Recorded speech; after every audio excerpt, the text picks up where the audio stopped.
You guys are all here to find out about how to build some Mandalorian armor, so we'll get right down to it.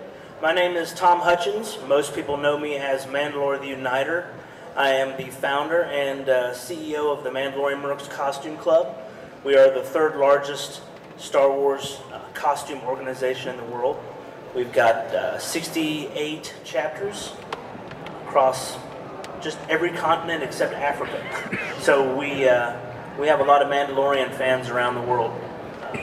We do events for Lucasfilm and Disney, same as the 501st and Rebel Legion. And I've made a nice little trip from the U.S. to come here and show you all how we do our armor costumes and hopefully recruit some of you to our awesome cause. Give you just a quick background about the group itself. It's 12 years old. My wife's standing here in her awesome armor. We started the organization with some friends of ours and really just snowballed from there. I don't know how many of you are fans of the Clone Wars cartoon or Star Wars Rebels, but you can, if you've looked at any of those episodes or watched any of them, you'll see that Mandalorians have gotten very customized over the last 5, 6, 7 years of cartoons, and a lot of that is because of us and the fact that we're such a growing group in the world. But what I'm going to do today is I'm going to show you all how you can make your own sets of armor using just very simple plastic. My friends over at Cosplay Iceland have furnished me with some really awesome tools here, and we're going to be using a specific type of plastic today, but really any kind of hard plastic that is formable with heat works for this. I'm going to be using well, in the US it goes by the brand name Sintra, but it is just a PVC foam board. I think you get it here in Iceland in 5mm thicknesses. We get it in a 3 and a 6mm thickness. I brought some pre-cut 3mm pieces with me just because they're easier to mold, and we've only got about an hour for this, so it's a little bit quicker to mold that way. So I'm going to just look around and find somebody in the audience that's going to be my guinea pig. Oh, you've already got a set. Come on. 2? Well, you got your dad's set too, right? You got Django's set in, so you already got 2 sets. Come on. So I'm just going to grab somebody out of the audience. Any volunteers? Let's see. Well, I know you're already working on one. Yeah. How about you right there in the black behind Negan? Yeah, you come on up. Now, just to pre-warn you, we're going to be heating these up a little bit, so you may want to take your coat off. Not that it will hurt anything, but I would rather, just in case. Stand right out front here. Yep. Now, I'm probably going to have to talk loud. Can everybody hear me okay? Okay, good. No, okay, I'll talk louder. All right.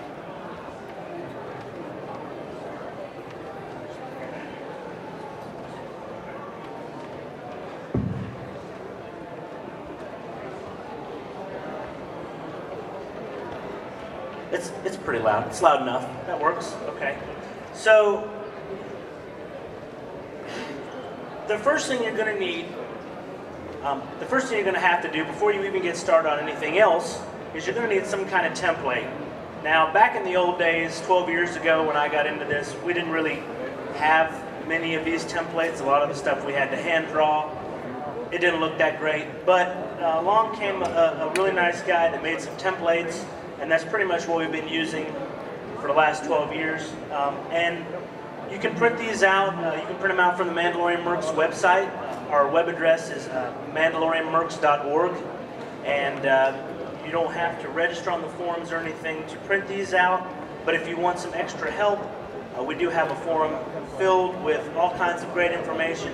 In fact, we're about to launch our Royal War College, which has all the tutorials in it that we've been able to collect over the last 12 years, as well as a lot of instructionals, informationals, and we're basically rolling out an online school just on how to build this Mandalorian Armor costume. So it's a pretty big endeavor for us.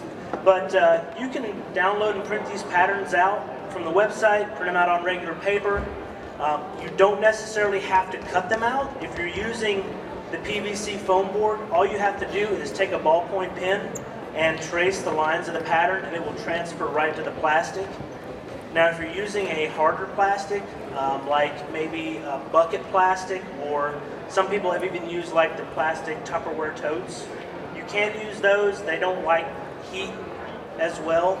They naturally kind of want to go back to their shape of being either super flat or super curved.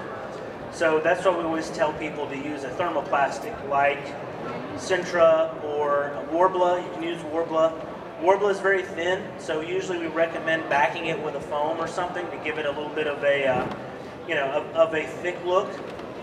But you don't want to go too thin and make it paper thin, because then you kind of lose that realism feel. If you want to dig marks into it to make weathering, what we call weathering distressing, to make it look like you've been through a battle, you can't do that with super thin plastic. You've got to have something with a little bit of thickness to it. So Sintra just seems to work the best for that. So after you get your templates done, the next thing you want to do is you're going to want to cut your pieces out. Now I have pre-cut some pieces. I basically pre-cut a full set of chest armor, so you get to leave here today with a full set of chest armor. So yeah, so you're already halfway there. I know, isn't that neat? Isn't that neat? So we've, I've already cut these out. These are super light pieces. I mean, this is like less than an ounce in weight. So you don't have to worry about wearing anything that's super heavy, that's going to, weight you down. Obviously here in Iceland, it's not getting very hot. I come from North Carolina, where right now it's up in the 80 degrees Fahrenheit, pretty darn hot. In fact, my wife and I were just in Atlanta a couple weekends ago and did the parade through downtown Atlanta, and it was almost 90 degrees, and I wear a 65-pound suit of this armor. So it is, it can get really hot. Luckily, you don't have to worry about that as much here. But the light plastic armor just means that your body can carry more of other things. Bigger blasters, more accessories. The great thing about doing a custom Mandalorian is that you get to make your own character. It's your own little piece of Star Wars. So you can kind of let your creativity go a little bit wild. Now we do have some fairly rigid standards in the Mandalorian Mercs, but the customization within those standards is relatively endless. So it's, it really is probably the most customizable costume out there.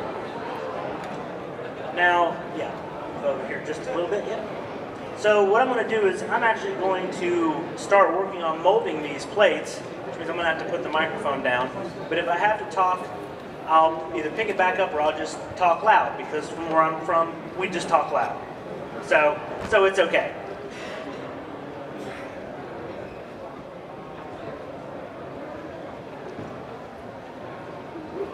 So all I'm going to do right now is I'm just going to use the heat gun, and the fun part of this, especially if maybe you owe somebody a little bit of bodily injury, is that you heat these up and you just get them right on them while they're hot. So are you ready for that? All right. We're not going to get it that hot, I promise you. Well, you guys are in the country of fire and ice, so.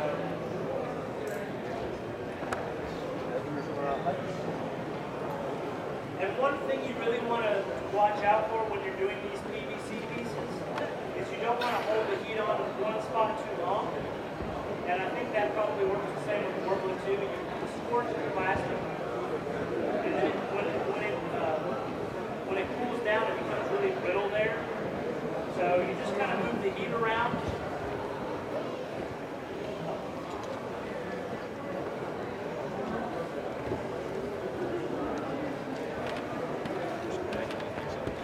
Now, another thing too about this, my personal preference when it comes to using a thermoplastic is I like to use water instead of necessarily a heat gun, especially on big pieces like this, because you can submerge them and you can keep them under constant heat all over the entire surface area. So then when you take it out, the whole piece is hot and like this, you constantly have to be working back and forth. Plus, this gives off fumes.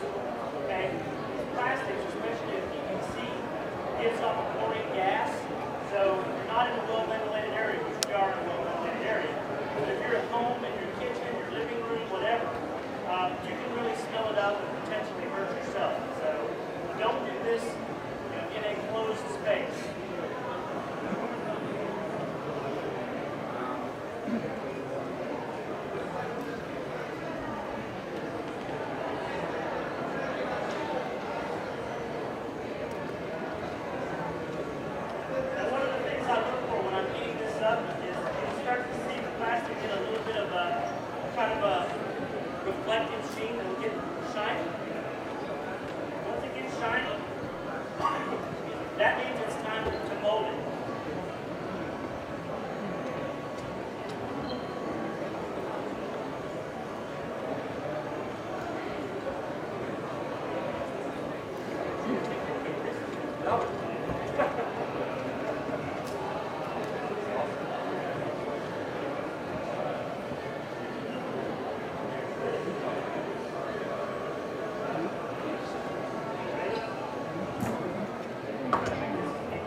Off, yeah. You really got down today. You can be my microphone man, and you can set a chest arm.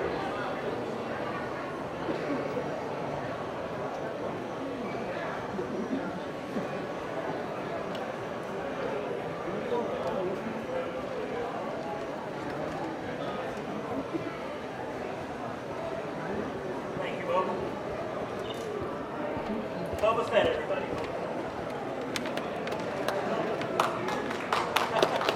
He's more than just the galaxy's best bounty hunter.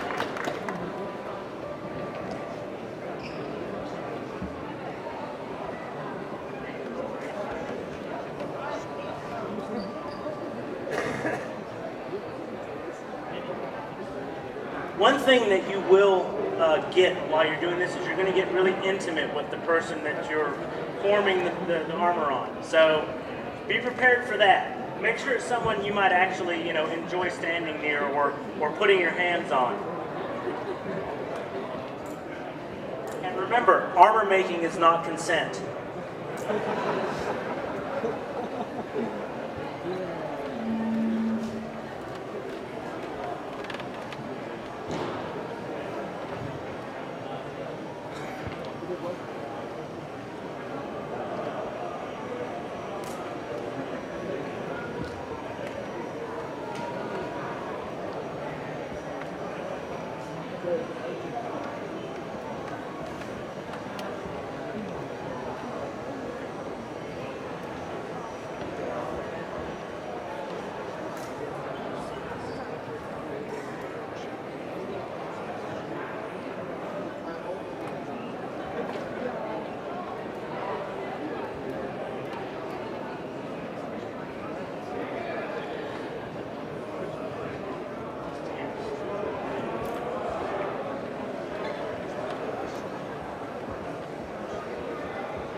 want to make sure that these pieces hug your body when you put it on. You don't want the corners to just stick out. Not only does that not look good, but it also gets caught on things, especially when you're putting it on.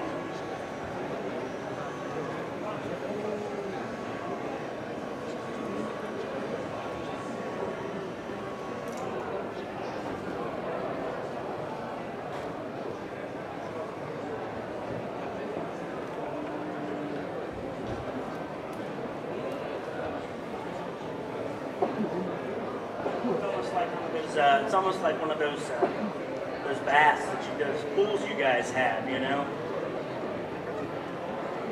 You don't have to worry about getting wet. All right, so we got our chest plate done. What we're going to do.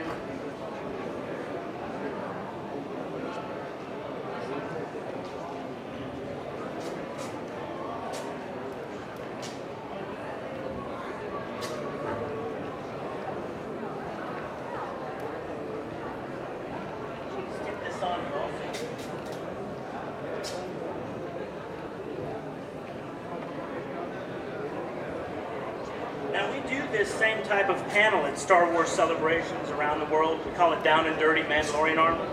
Normally there's about 4 or 5 people up here doing this. It's just me here today, so this ought to be fun.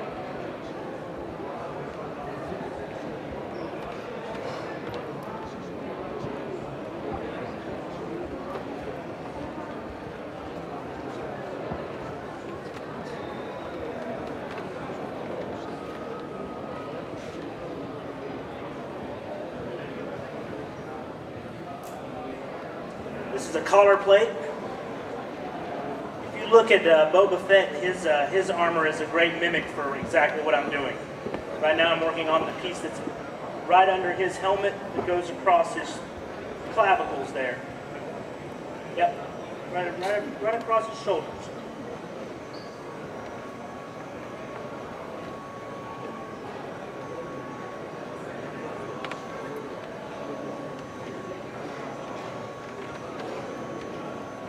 Now this also works if you're doing let's say you're doing a Jango Fett for the 501st or a Boba Fett for the 501st. You can also use these same methods to create that costume as well.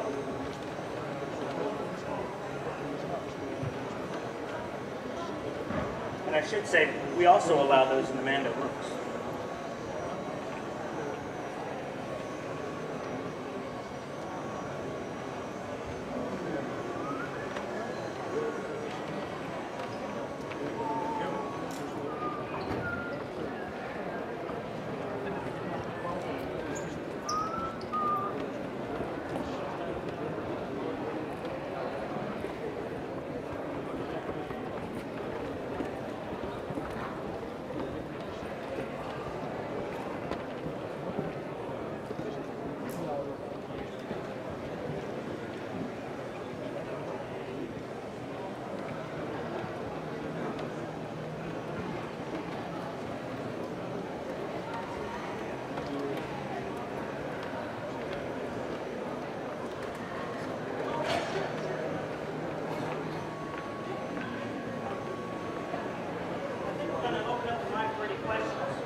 Anybody has a question, just come to the front. We have a microphone.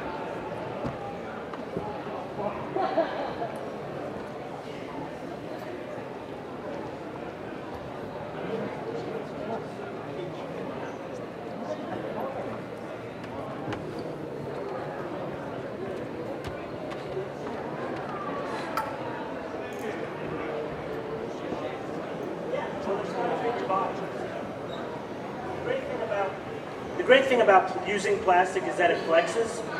You know, I am kind of a master of metal armor. That's what I build my sets out of. When I do commissions and my wife's set, that's all steel. And it doesn't flex very well. Once you've got it in the shape that it's in, that's the shape it's staying in. You might flex, it's not going to flex. And you might not enjoy when you flex under metal armor.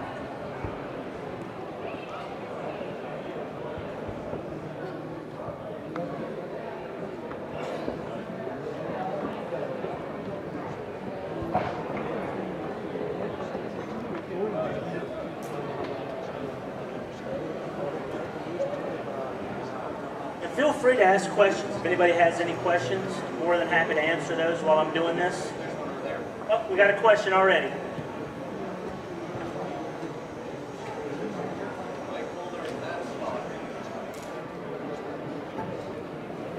And armor down here. Hello. How do you get the curves of the helmet with the little cheeks?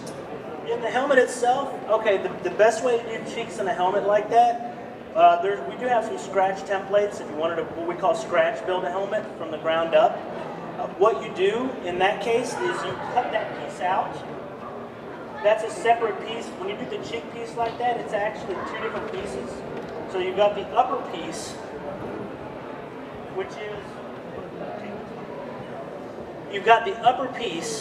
which is, we call this the mandible, okay?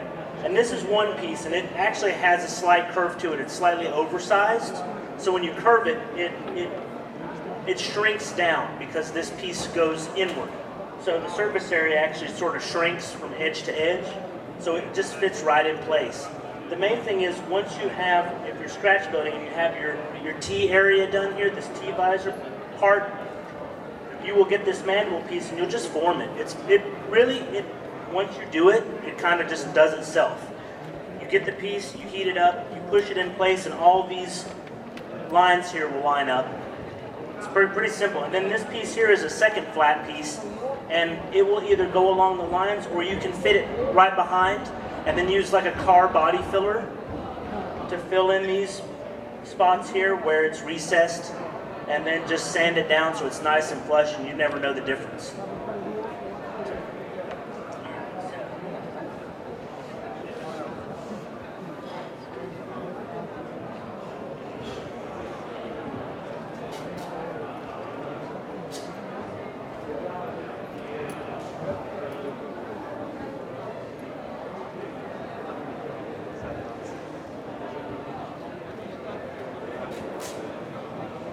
That you can do if you don't want to, if you don't have anybody that can help you do this, which you actually do. There's several people here in Reykjavik working on Mandalorian armor sets themselves. They're working on a stronghold now. Well, I think we've got one person who's about to app up, and we'll have a stronghold. Sven himself is two people about to app up, and we'll have a stronghold. And then when we have 7 members out here, you'll have your full-fledged clan, which is a chapter. But if you don't want to, say you don't want to use yourself, or if you don't have anybody close by to help, you can make a duct tape dummy of your upper body. And that's usually what I do, especially if I'm doing commissions for people. I say, hey, make a duct tape cast of your upper body. There's a bunch of YouTube videos on that. If you look up duct tape sewing dummies, sewing mannequins, they'll show you step by step how to do it, but it's basically a shirt, a t-shirt. You wrap yourself up with duct tape in that t-shirt, and then you have somebody who you trust, very, very implicitly trust, cut it off of you. And I'm not kidding when I say trust them. But yeah, that's the easiest way to get a shape of yourself, and then you can stuff it with old paper, old towels, pillow stuffing, whatever, and you've got a shape of your body that you can use to mold these, to do heat forming and heat mold the plates to yourself, without necessarily, heating yourself up in the process.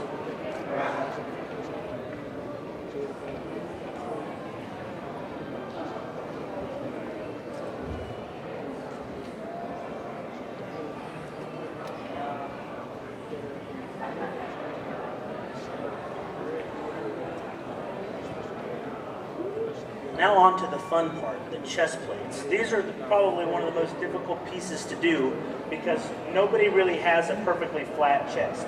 I mean, you can't just stick a flat piece of anything on there and it can form correctly. So now we're going to have to add some roll to this plate so that it will bend in the right proportions and it will hug his body.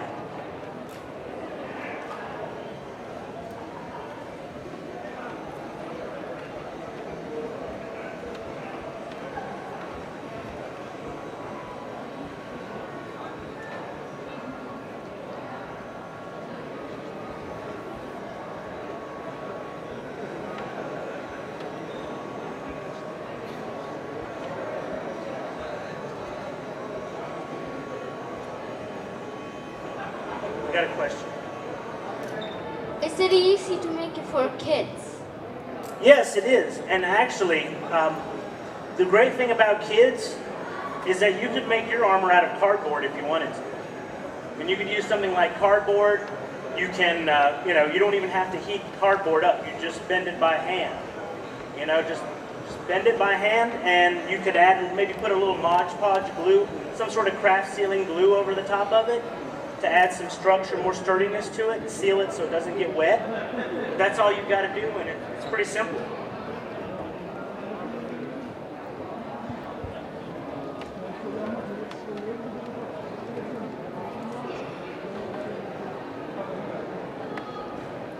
I've also seen parents use cereal boxes. And you take a cereal box because it's got that, it's kind of got that smooth surface to it, and you glue it on the top of a pizza box. So you can take, let's say, a Domino's box, cut the armor pieces out of that, shape it, and then take a pizza or a cereal box, and then use the smooth side of the cereal box as the outside and glue it over the top and paint it. And it's nice and smooth, and it almost kind of looks metallic. Really, once you paint it up, it looks really cool that way. I've seen that done before for kids. And that's a great way to do it very low cost, because kids are growing, and you're going to grow out of that in about a year. You're going to need a new set of armor. So I would use your cheapest materials possible to do that.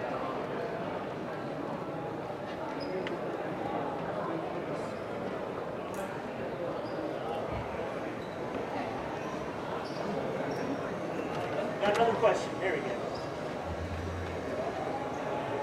How much would you say it costs to make a full suit? Well, the most expensive part is probably the helmet, especially if you buy a helmet as a kit. There are, probably 50 different helmet types out there, variants that we allow in Mercs. And there's just the normal Boba Fett style, or just the standard Mandalorian helmet like my wife uses there. That's probably the most expensive part, because if you buy it as a kit, you're looking at anywhere from $140 to over $200 shipped, depending on the style that you want. Now, if you make your own helmet, obviously that's a lot cheaper. I've seen people make full sets for, around, I would say, the cheapest I know of is probably around $250 to $300 American, if you do all of the work yourself. And that's kind of what it boils down to. In the realm of costuming, it's kind of a trifecta. You've got three things. You've got time, money, and skill. If you want something quickly, you're going to pay a lot for it, because you're going to be doing less of the work. If you've got the skill and the time is not a factor, you're going to pay less for it, because you can source most of the work yourself. So you can have two of those things, but you can never have all three. So that's really what's going to affect the price more than anything. But yeah, 2, 3. I'd say most sets, custom armor, around $300 to $350 American is a good. I don't know how much that would be in Icelandic. I'm not sure what the conversion is, but yeah, about $350 American. It's going to make you a really good set. That sounds like so much to me. You say $40,000, I'm like, my God, that's the price of a new car.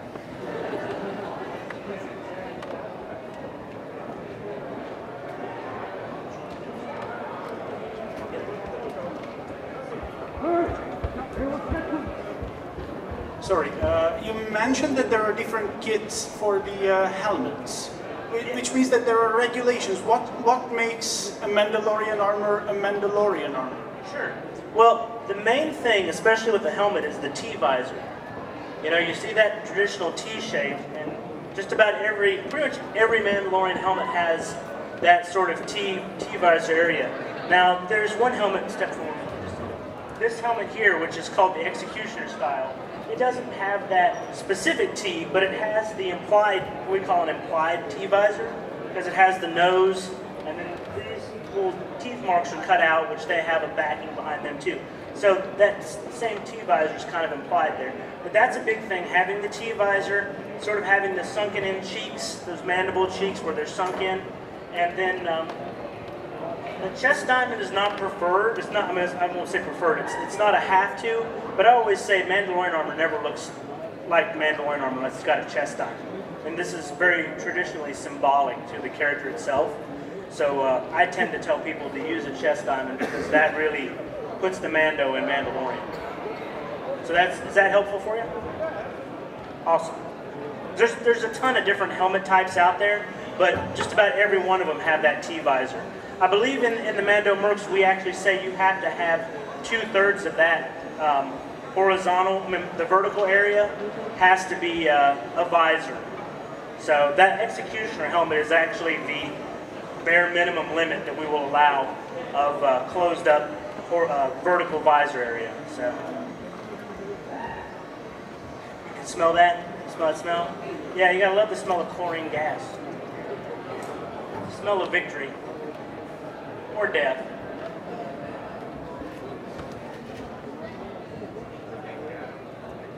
Sorry, just one more question. What is your opinion? Is it possible to modify a clone helmet to be a Mandalorian helmet? We've had that question pop up many times over the years, and the amount of modifications you would have to do, you would probably spend more money modifying one of those up than it would be just getting a blank, getting a standard helmet like maybe what she's wearing, and then doing mods on that one. You would end up spending more on the clone helmet because there's so many things that a clone helmet has that's specifically clone that you just can't get rid of that look no matter what. And yeah, you're just better off getting a standard Mandalorian helmet and then doing your customization on that. Because once you've got the Mando look, you got it.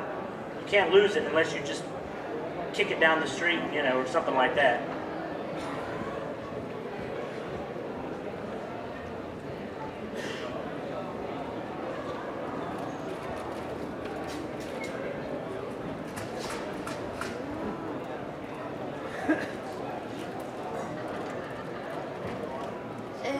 If you're gonna heat it with water, how long would you have to submerge it, and how hot does the water have to be?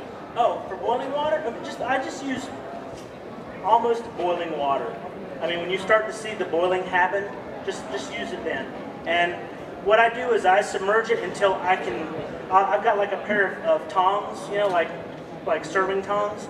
And when I can start to bend the plastic in the water, when it's really easy to bend with those tongs, or if you pinch it and you leave a mark real easily in the plastic, then it's ready to be molded at that point. Then just pull it out, make sure you're wearing some really thick gloves, okay? Something like heat, I won't say heat proof, but heat resistant gloves, and then mold that to the body cast. I probably wouldn't do it directly on yourself unless you're wearing like a couple sweatshirts or something. Something to really keep that heat from getting to you.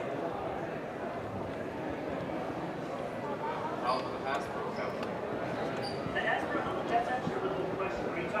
Are you talking about the newer one, the one that's not really wide, or the wide one? The wide one, yes. We actually have a very in-depth tutorial on how you can cut that one down, but it does involve cutting a lot of the face off, and then you have to raise it up to make the nice slit, and then you have to elongate the cheeks and the front parts of it. But yes, it's totally doable. They made I don't know if Target sold a Black Series Boba Fett helmet for a while, didn't they? Oh, okay. Let's not push it, right? But yeah, they were selling a Black Series helmet, which I think was like $30. Ended up going on clearance for $30, and it was, you could almost use it right out of the box. It was great.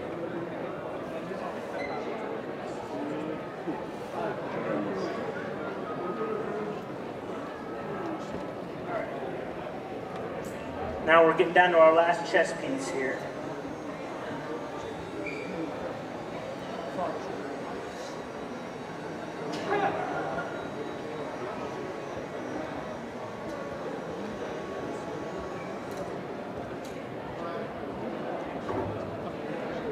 One of the things you want to make sure you do, and I want to do this before I get this thing warm, you want to sand this. If you're using PVC foam board and you cut this with an X-Acto knife or with a box cutter or whatever, it leaves very sharp edges, edges that will easily cut you if you run your fingers over it.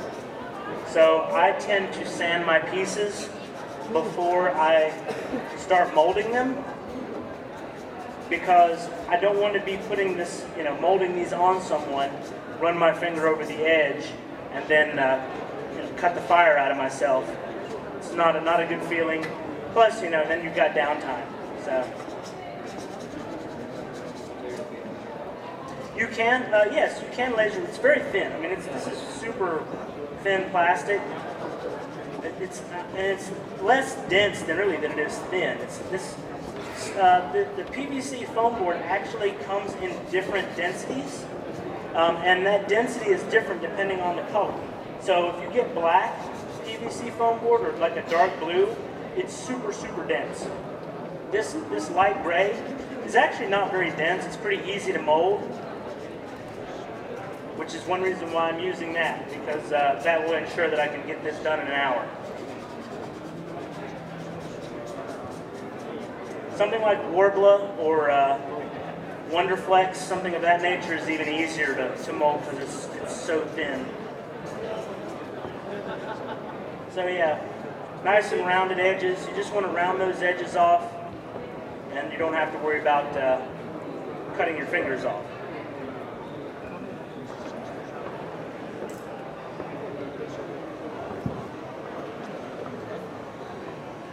It's also a good idea sometimes to mark your plates, which plate is where and what's the front and the back. I have had times when I've had old man syndrome and accidentally molded the plate to the same side twice, which means I ended up losing a plate and had to go back and cut another one. That gets easier and easier to happen as you get older.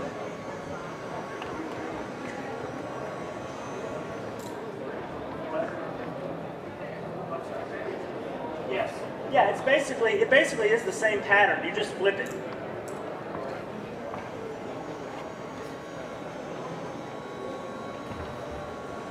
You can also add electronics. I mean, like Boba has the cool little chest readout display. You can add things like that. There are makers that make that, or you can learn some Arduino code and do that yourself. It's not overly difficult. I actually have a custom one in my chest plate that has some little custom readout information on it. And that just adds some realism to the costume.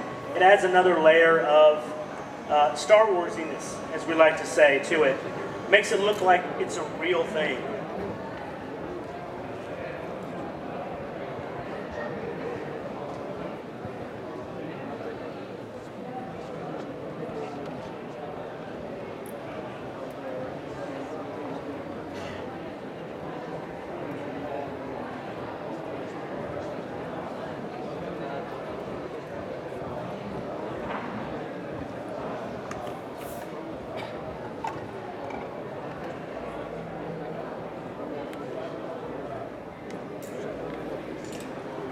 Any other questions?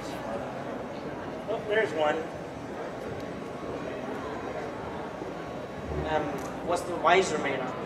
The visor that we use, or that I use and my wife uses, is actually laser cut acrylic. So it's a pretty nice visor. It's fairly thick, but it does scratch, so you have to be careful. A lot of people use welding shields, like I think it's a number 8 welding shield, because you can see out of it, but it's really dark, nobody can see in it. They make those in both a green and a black. I think the green is very popular to be used. I'm not a big fan of it because it turns everything green. There's also different color films that you can put over the visor. So you can do a metallic coated film if you wanted to, and have like a metal look, like looks like a metal visor. Like the pink one over here, the purple one, has got kind of a purplish metallic film over it, over the visor, so it's reflective.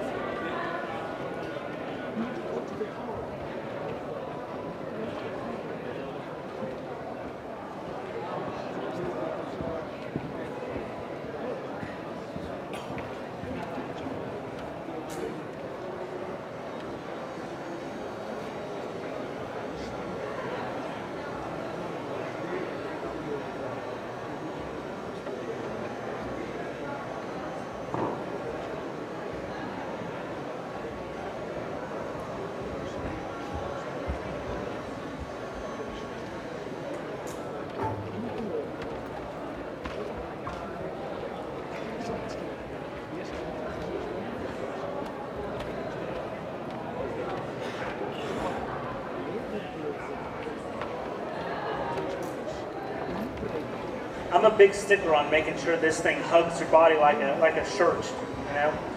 You want it to look good. You don't want pieces sticking or little parts sticking out.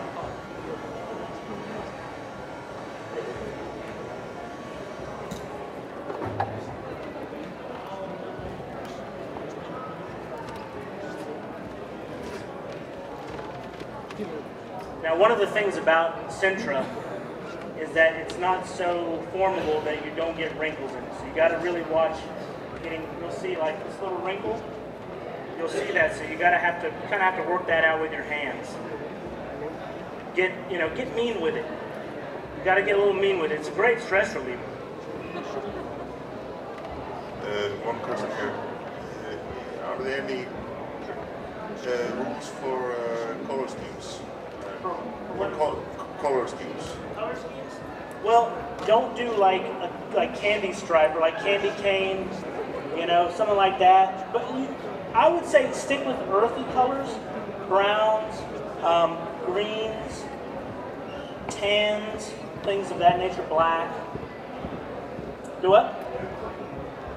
Metallic. You can do metallics like she's got gold on hers. I have a bronze, like a really dark bronze on mine. Some people think it's black, but it's actually bronze. You can do bronze like that. But I think when you do metallics like that, when you do the bright metallics, you want to make sure you've got plenty of dirtiness and scuffiness and things like that too to offset it. Otherwise, that one color will overtake the entire armor. But earth tones really seem to work real well, especially, like I said, browns, greens, tans, blacks, grays, dirt. Think of dirt. We work great in the dirt. So. Also, and Mandalorians actually had specific meanings for the colors. So, like gold meant justice. Black. Let's see. I'm trying to remember if that's correct. We've got gold. I think gold means revenge. Black means justice. Blue was duty. Red was something. There's a bunch of different colors.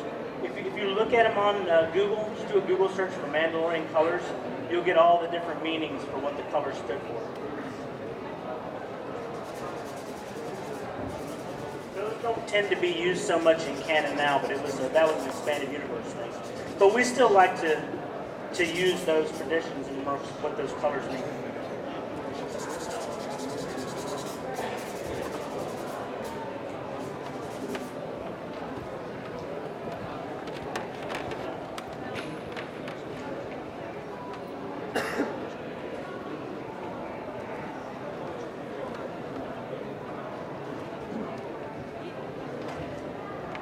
Any recommendations for the dome of the helmet? Recommendations for what, I'm sorry? The dome of the helmet.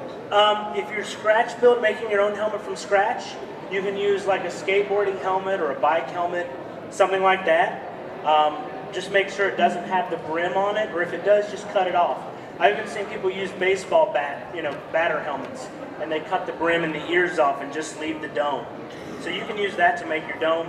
If you use a bike helmet or a skateboard helmet, you can use body filler to fill up the holes on the helmet and just sand them down nice and flush. You never know they're there when you paint.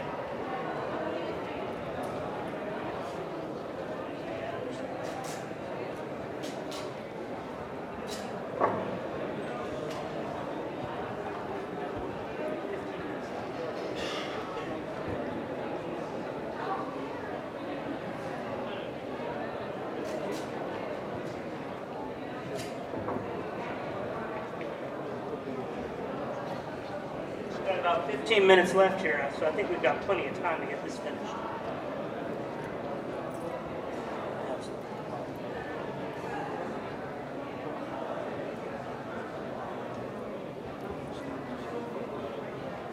There's also a certain type of spacing that you need to have.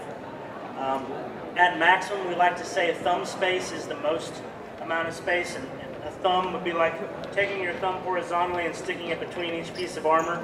Now on this specific set, I'm going to make that spacing a lot less than that because I'm working with a smaller frame here. So, but normally we say the rule of thumb is a thumb space. We call it the rule of thumb.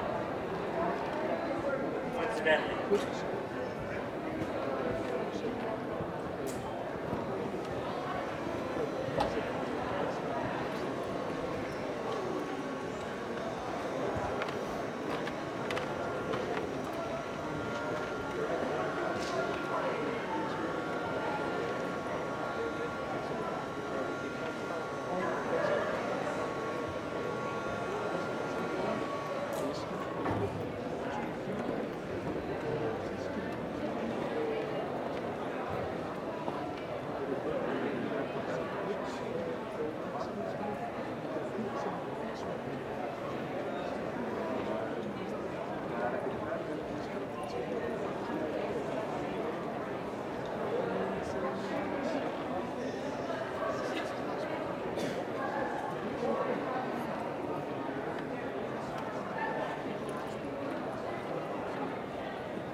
Now, a lot of people always ask, how do you attach this to your clothes or whatever?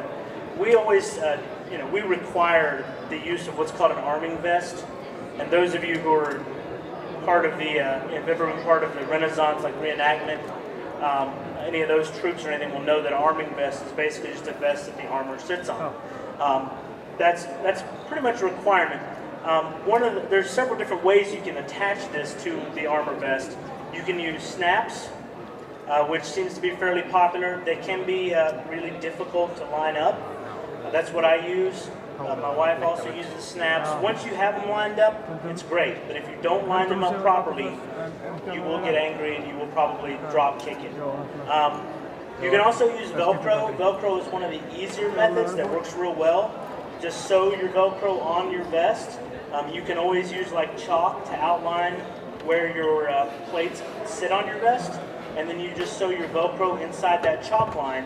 And then you can put the sticky back Velcro on the plate itself, and it will stick right on your vest. Other people I've seen people use bolts. I think that's maybe a little overboard. Magnets, another great thing to use is magnets.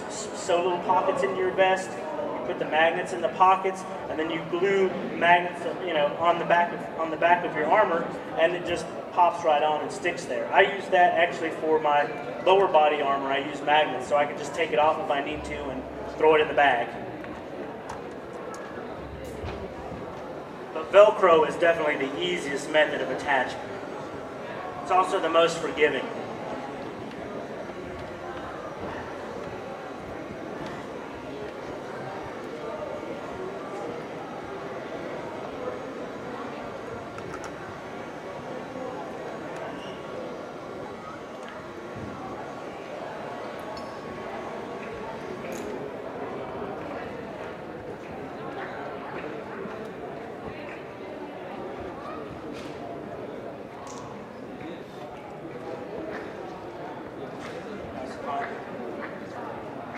Yeah, if you're not feeling that nice burn, then you're not doing it right. They say that about exercising too. Feel the burn. It works for armor making also.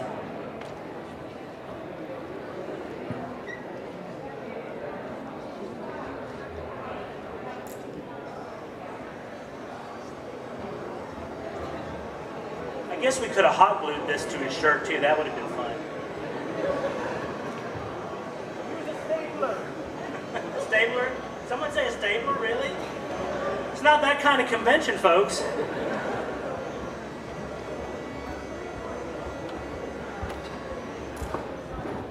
That's next week's convention.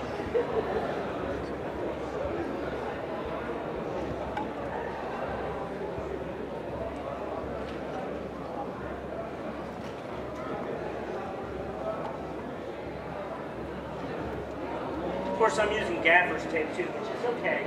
But if you want to stick this on, usually duct tape works the best. Yeah. And as I said that, of course, yes.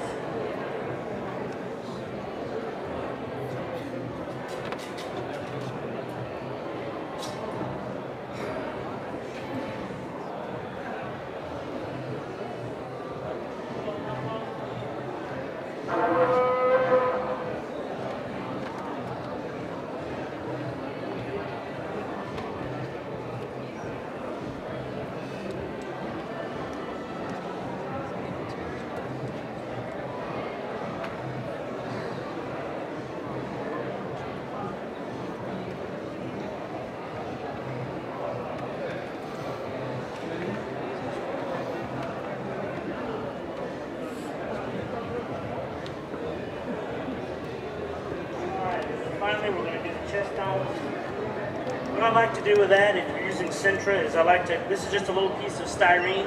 So if you've seen like the plastic for sale signs, that's basically what this is. And I always cut the middle out, and you can glue this on the back, and that gives you that nice three-dimensional look of the armor.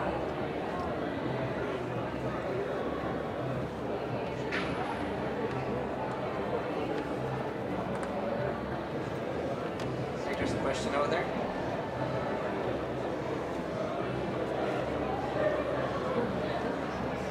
When you take on a project, how how long does it take you to finish a full suit with painting and detail work and everything? Well, that's kind of hard to quantify because I do I do all of my suits out of metal. So it actually takes me several months to do a set, to do a commission, and I do commissions. I have about an 8-month waiting list of commissions, and it takes, you're looking at like, say this is just one of my steel gauntlets that I wear, and that's about 26 or so different pieces of metal, all welded together. That took about 2 months just to build this, because I had to pattern it all from scratch. So, things of that nature, depending on how customized it is, if it's something that requires, new patterns to be made, if it's something that, like I have a Samsung Galaxy, a Mini S3 in there, and I can link that to, with Bluetooth to things like my helmet. It's got sound effects that come out of it. There's a little blaster that blinks on the side. If you want all that kind of stuff, that takes more time. Now, if you're talking about just a basic plastic set like this, if you are working on it, let's say on the weekends, you could probably get it done in a month and a half pretty easily.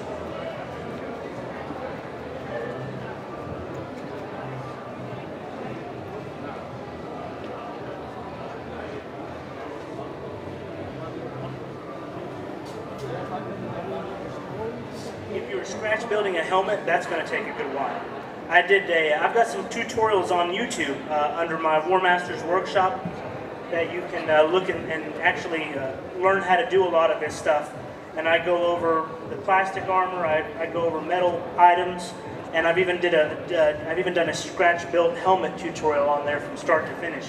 And that took about, I think the scratch built helmet took me about a month to do that. Now, if I had spent more time worrying about the helmet and less time worrying about the video, I probably could have done it in about a week.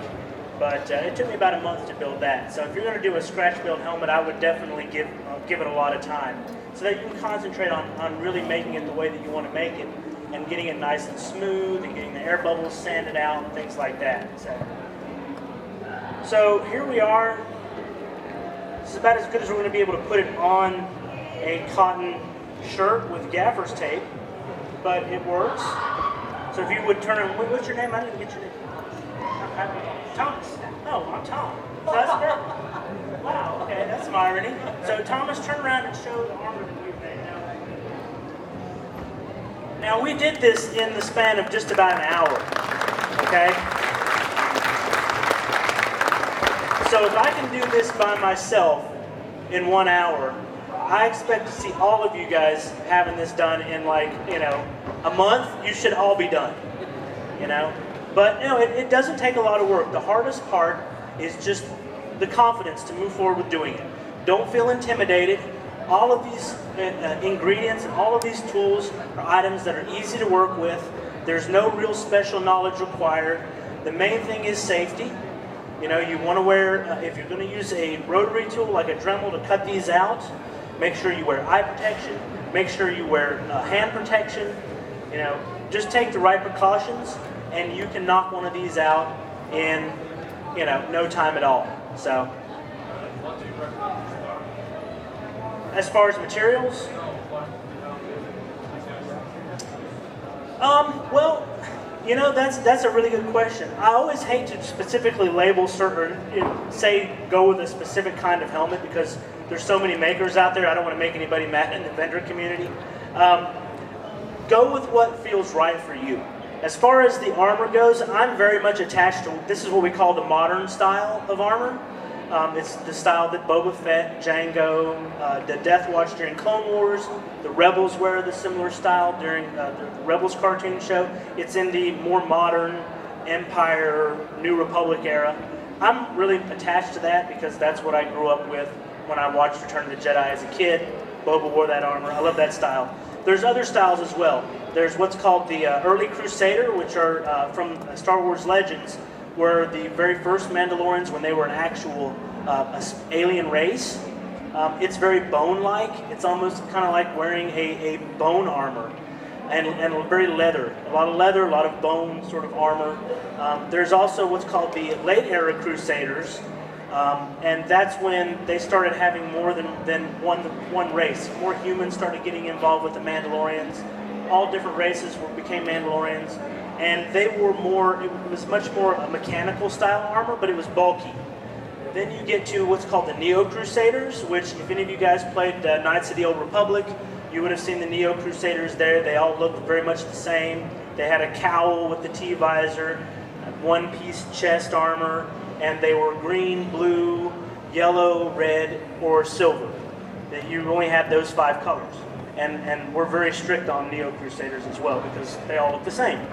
Then you have Modern Era, and then there's another part of Modern Era that's called Legacy, and these are based off the Legacy comics. So if any of you guys remember Cade Skywalker, Darth Talon, Hondo Carr, who was a Mandalorian, it's like 128 years past the Battle of Yavin.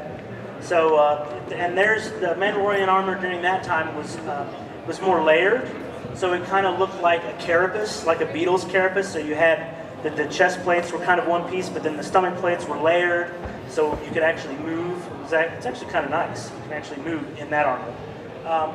But you can always choose either one of those. If you're a bigger person, I always tend to push bigger people towards the Legacy armor because you look more like a tank, you know, and who doesn't want to look like a tank? I mean, I'm a bigger guy myself, so I use as much armor as I can. That's the great thing about having more flesh on my bones, means I can put more armor on it. So I'll be walking around in my armor. I may put it on later, may just wait and put it on tomorrow morning, but it's about 65 pounds. So when I walk around in that, you will hear me walk around this entire building, even out there.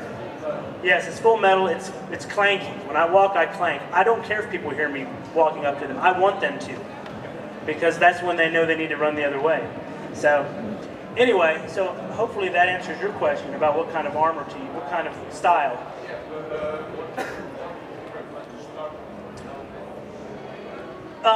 What piece? I recommend always start with the helmet, because if you start with a helmet, you have something to look at. Here we go. Here's some Legacy style. If you start with the helmet, then you always have something to inspire you to continue to move forward, because especially if you're doing a custom Mando, that's your character. So when you get that helmet painted up and finished, you look at it and that's like, well, that's what I'm going to be. And that kind of inspires you to move forward with your armor. That's the piece I always start on when I'm working on my own armor is helmet. If I'm working on someone else's armor, it's a little bit different. But when you're working on your own armor, definitely start on the helmet first. Plus you learn a lot. You learn a lot about painting techniques. You learn a lot about sanding techniques. You learn a lot about putting items together and how to make them look right when they're all together. So yeah, the helmet is definitely the place to start. It's also probably the most difficult single piece as well. This is Legacy style Mandalorian armor. You can see how it's layered down here at the bottom. So it actually flexes, so you can bend. You can bend a little bit. See, he's very limited on where he can bend. I'm probably even more limited on where I can bend when I have mine on. So I can sit though, so that's a plus.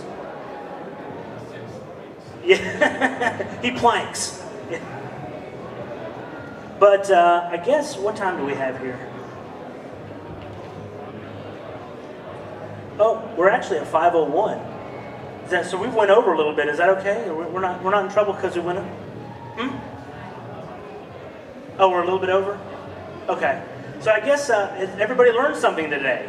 Did everybody enjoy this panel? Because I did. I really enjoyed putting hot armor on this guy right here. Let me tell you, hot plastic. It's a highlight of my day. I want to thank you, Thomas. You have a torso set now, so you are well on your way to becoming... Yes. 2 days. I want to see you here tomorrow. I want to see you here tomorrow in armor, because we need to get our Icelandic clan. Me and Sven are having name fights over what it's going to be called. Yeah, he likes Yggdrasil. All right. Well, I thank everybody for coming out to this panel. Have a great evening and enjoy the rest of the con.